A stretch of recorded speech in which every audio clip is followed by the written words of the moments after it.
Greetings, my friends. This is Maerlande. So, turn 46 is the beginning of actual war. I missed in the previous episode that, because I'd forgotten about it, the other teams noticed that we were about to get a throne win, and we'll have a quick look there at the thrones. So what they noticed, 1, 2, 3, 4, 5, 10 points. We just need one more and it's game over. And they all kind of agreed that everything had been sitting so long, we just canceled all non-aggression pacts instantly as an agreement amongst everybody, and we started a war. So if you look here at the messages, you'll see I jumped out. There isn't a whole bunch more here happening. It's kind of at the point where probably no more research is going to matter, so what I have is probably how I'm going to have to end the game. And I still got a little bit of blunt hunting going on, some events, nothing too important. But I want to talk about these couple of battles. So before we look at them, let's have a look here and see what's going on. So first off, we should see, and it should be here, I am prepping iron walls. So we can maybe find this if we look here. Cast spell, cast spell. We should see iron walls going up immediately. Well, I'm not seeing it, but I do put it up here very soon. It might be next turn. So again, as I've mentioned before, I've taken a bit of time. You'll notice I'm getting a heart here. So I should have some other forging going on. A winged helmet, bumping my air a little bit of blood hunting. Let's have a look at what other things might be developing. So how many Dakini do I have? Dakini. One. No, that's not a Dakini. That's it. He's doing a Skull of Fire. So just giving ourselves the critical boosters, a flame helmet, a winged helmet, and that's about it. So here's the strategic situation. We need one more throne. So the options are this one, which is owned by Micklin, and we're at war with all the other teams. So everybody is trying to stop us from the win. So how do we deal with that? Well, one option is we defend the thrones we have as effectively as possible. This one, that's pretty hard for anybody to take, even though it's only got a little rock walls.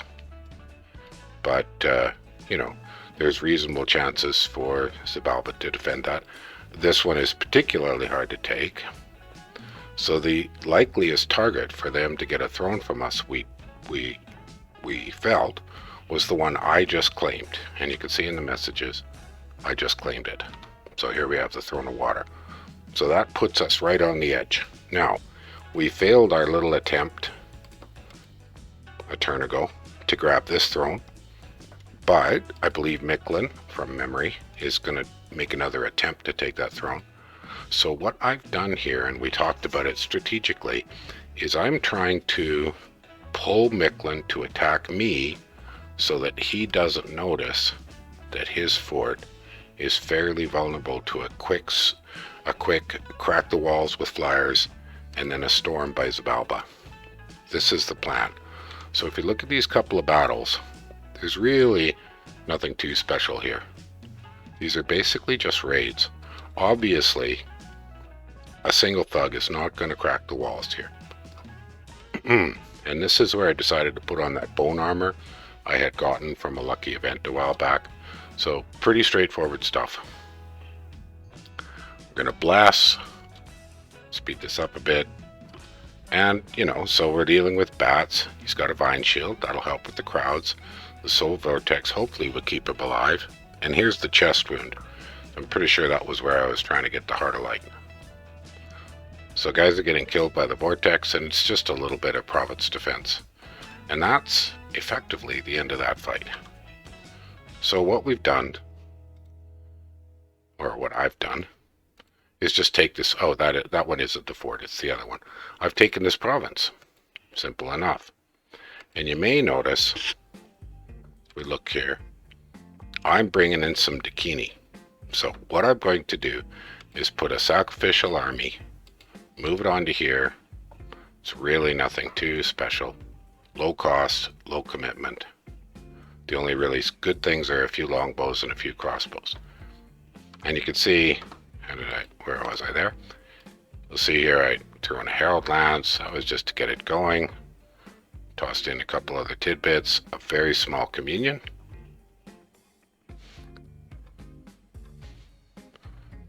And that's pretty much the sum total of what I'm sending. So Light of the Northern Star, some enslaved mines. So that's just a very small little tiny communion. We'll see that fight next turn. And this fight, there's a Dakini thug. So clearly she's not going to be able to hold this province. We can take a quick look at the battle. So Blessing, and that's a moderate amount of PD. Mist Form, I've given her, instead of her built-in weapon, which is a Nathame, which is life drain but doesn't kill a square at a time, so it's relatively slow for the killing. Mirror Image, so she's buffed, right? So fatigue is nice and low, lots of reinvigoration, so she's in good shape. And the cheapest armor, basically all-purpose armor you can get, the Lion Pelt. It's a great option if you have Earth and Nature.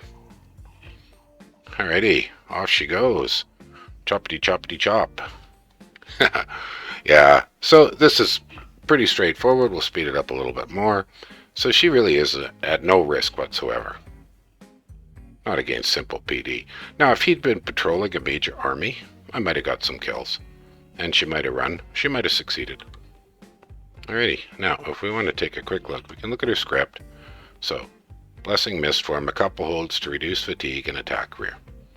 Very straightforward. And this guy's script, very, very similar. More or less the same thing. I went for Astral Shield instead of Mirror Image. Could have possibly done both, but I try to keep thugs, keep their fatigue low. And these are moderate commitment thugs. A little bit pricey, not terribly so. This one would have been pricey if we were paying for this bone armor, but it came free. Okay, that's kind of all there is to 46. We've talked about, you can see Miquelin's got major army here, but that's not in position to deal with our thrones. And his other armies are mostly the ones on the border, just garbage. Here's the one specifically worth watching, and then some Rain Warriors. So Eagle Warriors, a few Jaguar Warriors. Over here it's just slaves and crossbows. So he's going to make an attempt, I'm sure. And this army is also going to, let's see, did I set these guys up? Yeah, see, another sacrificial mini communion. And if this dies, well, it dies.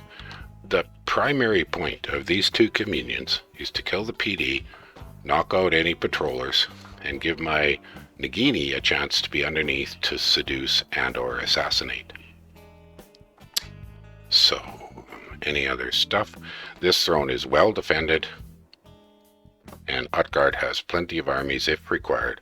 He could bring them to help Xibalba.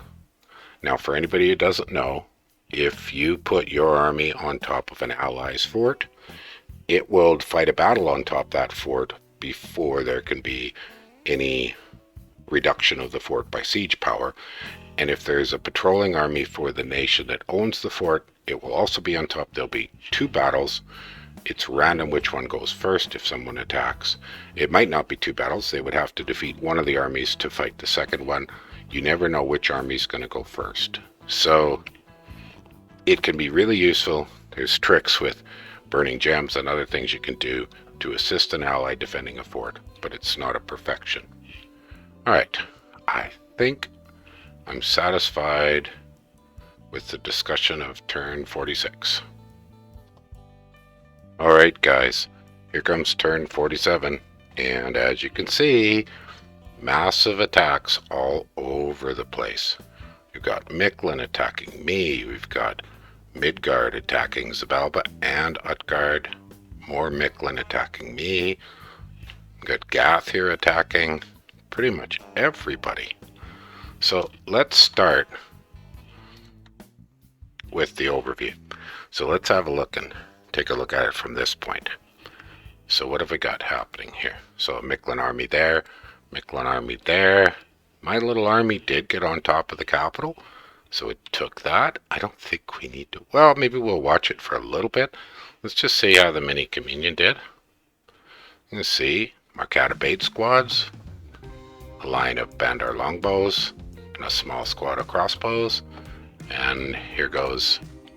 There goes the communion. So we should see Light of the Northern Star going up here right away. Nope, they did Enslave Mind right off the bat. And you can see Enslave Mind is doing its job. Basically it trashes formations. And off they go. So that was an easy win. Alrighty, so I think we've seen enough of that. There wasn't a lot to see. Now over here, this little bait squad, or this little bait army, got killed. And that's fine. We had almost no success against the opponents. But I am expecting, let's take a look here. So I really don't have a heck of a lot of a defense to save my Magi from the Eagle Warriors, except you see that I put Bandars behind them, kind of in a bit of a sandwich formation. But this little army just wasn't big enough for a serious attack like this. There's quite a few Eagle Warriors, quite a few Ocelotls, and then up front, Jaguars, and he's got some serious mage backup. No gems though, so let's watch this quickly. So what we really want to see, there we go. So mostly the Magi survived, got the communion off, but it's not going to last. It's not going to last at all. Yeah, that was quick. So the communion's busted. I've lost all the troops, and that's over. But the point being, this was a sacrificial army deliberately set out there as a bait squad. Any retreat was wiped out. Now, I can't do the seduction because I no longer have a friendly province in range. So we've got to run away. So we're having all of the... You can see I've got the Nagini running back. Now over here, I'm moving the army off so that now the Nagini can start their work. And like I mentioned, predominantly, this is all just a distraction. See, I'm putting up iron walls. I don't even care if they siege my capital. But I'm putting up iron walls there again. So just in case, we hold out as long as we possibly can. So iron walls will pump those walls way the heck up there. There's, I believe, almost nothing patrolling, if anything patrolling. No, nothing much patrolling. And here we go. Xibalba did it. Look what they did. Pretty fine. So that was a bit of a stomp. Bit of a stomp. 117 Jaguar Warriors, 32 Eagle Warriors. So let's kind of look and see what Xibalba's doing here. So this is a gigantic formation. Pretty excellent. So he's got a couple of water elementals, so some bottles of water. I believe I made them for him. He's got slaves kind of scattered all over because if you're carrying slaves, they'll just fill in whatever spots.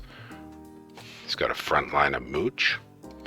And then lots and lots of bats. And a good bunch of Ocelotls. So, you know, this kind of means that he's kind of matched up. A few of the Jaguars, and they're sacred. Then over here against him, almost entirely sacreds, with a little bit of province defense. Now, has he got? He's got a lifelong protection, a water bracelet, and a few gems. So rain? No, probably not rain. I'm not sure what he's planning to cast. I mean, the mage commitment for Xibalba was a little small, but this is just his patrolling army. So what's he doing here? Let's have a look. Divine Blessing, of course. Okay, yeah, that's kind of obvious. And one lifelong protection might mess things up a bit. Now, over here for Xibalba, what have we got? Temper Flesh, Leech. Okay, all kinds of things going on. Big spells going up. Let's have a look at these guys. Patrol. Is their strength bumped? Yeah. So he put up more strength. And the Jags are rushing to the very front. They're blast. I'm going to watch over here. Let's have a quick look and see. I'm thinking these Jaguars might be something that the charged body is a bit more effective on. I'm not seeing charge body triggering. They're just chopping through everything. And there come the flyers. Yikes! Look at that. So they've trapped the King of Rain. It's not getting away. It is definitely not getting away. Yeah, we're getting the full kill here. So I'm thinking, let's have a look. What did this guy cast? Divine Blessing, Earth Power, Legions of Steel. Legions of Steel. Okay, easy enough. What other guys have got happening here? Oh, come on. They're a little hard to spot here. There's a Camazot. Nope, a Chilan. And he did Earth Power and Hordes of Skeletons. Alright. Let's have a look-see. So that's a lot of Magi for Xibalba. Pile of Aw-Its. Pain Transfer, Reinvigoration, Summon Imps, Leech. Reinvigoration, Leech. Yeah, he's using a lot of Blood Slaves. The Ahas, Temper Flesh, Earth Grip. The other Bacab, Earth Power, that's the one we looked at. This Bacab put up some Maws of the Earth. Earth Power, Legions of Steel, an extra Divine Blessing, just in case one got knocked. Just a General Devil Commander. Oh, okay. That's a Jaguar Commander. And then on the side, so for Maerlande, he just had some Kings and the single King of Rain. That's about it. So, I don't have much more to say to this.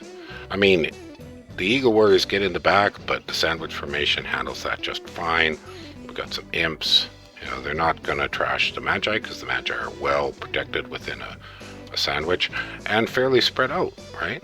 Because we've got Camazots over here on the side. And there were, when we started, there were all kinds of flying bats in that area. The Jaguars are holding up quite well. We can just take a quick review of Maerlande's Blast. Attack skill, shock resist, cold resist, defense skill, undying. So it's kind of neat. He's got shock resist. That puts a real limit on our charged body. It's quite effective. He's got extra strength and undying and blood surge. So it's a solid bless. But they're just overwhelmed. Completely overwhelmed. And the rest of them are not going to get away. So I would argue that if you're going to put 117 Jaguar Warriors, this is a far too small commitment of support Magi. I mean, that's a lot of Jaguar Warriors. Now, he's had a lot of time to buy Jaguar Warriors. There's plenty more out and about. But if you look at the border around here, there's nothing much, so it's whatever's inside. And something to note, a scry here would show us what's inside.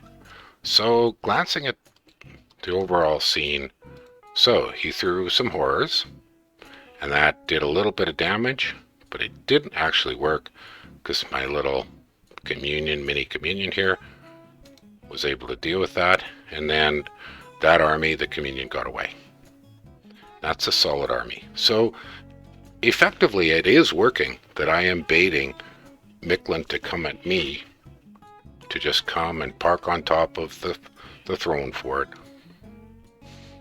and then not have sufficient forces to stop Xibalba over here. So pretty solid move for Xibalba. Now, who attacked here? That's just Pangaea checking around. Where did Pangaea's armies go? So we got a little raid by a Vanhurst here. Oh, Midgard's a long way from home. He'd been moving that guy for a long time. What do we have here? Oh, they just patrolled out a scout. Nothing much else happening in this zone. Underwater, Xibalba's just, you know, we can afford to lose everything else. See, here's a thug from Gath. Let's have a look maybe and just take a quick look at the gear on this thug. I'm curious. Okay, so fairly high cost. Ah, Boots of Youth. Oh, that's a little bit of reinvigoration. Oh, Mask of Holy Water, okay. So this guy can't, so that makes him blast, because he doesn't have priest levels. Fear. So that's pretty classic. It's a pretty classic design. And this clearly works well. I'm not going to watch it. What else have we got happening? Let's look around down on the south edge. Okay, so he's going to try to take this fort with some bands. Well, that's not going to work. And it's not going to work for a bunch of reasons. First off, in the water, the band statistics kind of tank. You know, -3 attack, -3 defense. You know, they tank. And all you need is some water elementals and that army's dead. It's just bands in the water, not a great choice. And the Banyarl itself, I don't know if we can see it. Let's try the F1 command. So there's 3 Van Herses. Alrighty. Haven't done anything yet. We'll watch them for a minute. That way we can kind of see if they're geared to thug. Okay, misformed, blessing, blessing. Okay, here they are. What do they got for gear? Fairly heavily geared air gyms. Well, okay, so you can't really do anything with air gyms in the water. He's going for repel with an enchanted pike, which isn't helped by the underwater penalty, but it's still not too bad. Stats are pretty good. Inexpensive armor. There should be another one here. No, no, no. This guy? No, where's the other? Ah, up front? Okay, let's let them separate out. Ah. Is that another Van Herse? Where's the rest of these Van Herse?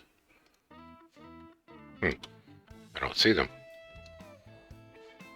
Maybe they ran up front. It did say he had 3 Van Herse. Anyways, I think we've seen what there is to see here. I don't need to see too much more of that. Midgard raiding. See? More Van Jarls with a bit of Vans. Van Herse. Van Jarl. And then a big army from Gath. Fairly big. Gilbert's Gittite soldiers, some Sarens. A Moloch. Okay, that should be his god. Let's have a look. Or his disciple. Oh, the Moloch's going to be dangerous. But the question is this enough of anything to siege a fort? Because this fort's got a lot of stuff inside. And even then, it's got to stay on top of that fort long enough to matter. Plus, even if he takes the capital, we could still win. So, down here, we have a clear problem. This is not enough to take this fort. It's not even touching the walls yet. That's not going to work. Over in the Pangaean area, okay, Pan is putting a big army there. Not really sure. That might be trying to get in the water, but again, it really has nothing to do with winning the game. And on this throne, just a scout probe. Okay, you know, except there's some horrors tossing about, more or less just as preliminary things to make the armies move. So these are big armies, 240, 440, and 20. You can pretty much guarantee they're going to park themselves on top of Erysia here, 185, for the next turn. Let's just have a quick look at the other messages. Right, so some horrors that succeeded, some more horrors that succeeded, but these fights were not really against anything too important. Right, we saw that one. We took a look at that. We saw that one. And a little probe on Erysia to see what's patrolling. And see, I have nothing patrolling, except just an Atabi chieftain. Over here, light raiding. Over here, just scout probe. So, we've started to destroy this fort, but I don't actually care. So I'm not going to stay there. Well, alright. I think I'm going to leave the next turn for another episode. This is a bit shorter, but I'd like to give a good solid effort to the final or the next turn without giving too much away. And that would be it. Thank you, everybody. If you enjoy, please subscribe. It helps me out. Have a good one.